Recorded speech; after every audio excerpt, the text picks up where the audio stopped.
सप्तशृंगी गडावरील वाहतूक घाटात कोंडी, रस्त्याच्या सिमेंट काँक्रिटीकरण कामाचा परिणाम।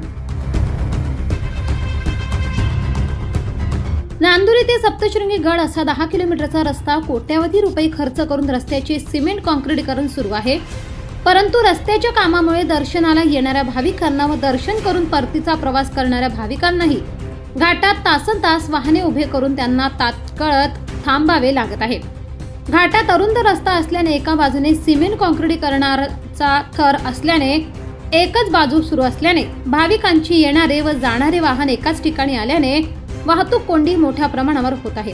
त्यामुळे घाटात वाहनांच्या लांबच लांब रांगा पाहायला मिळत आहेत। या रस्त्याच्या कामामुळे ज्या ठिकाणाहून वाहतूक वळविली आहे त्या ठिकाणाहून 2 रस्ते व झाडे झुडपे असल्यामुळे भाविकांना रात्रीच्या वेळेस कुठल्या रस्त्याने जायचे असा प्रश्न पडत आहे।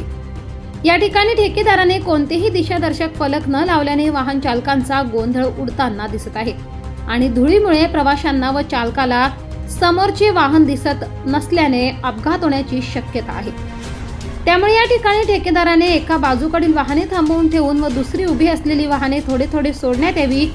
असे केल्यास वाहतूक कोंडी कमी होण्यास मदत होईल।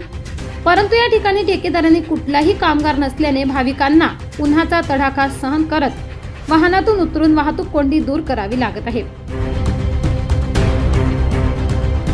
मराठी केसरी न्यूज साठी प्रतिनिधी अमृत पवार, सप्तशृंगी गड। दिवसभरातील ताज्या घडामोडी बघण्यासाठी आजच मराठी केसरी न्यूजला लाईक, शेअर आणि सबस्क्राईब करा।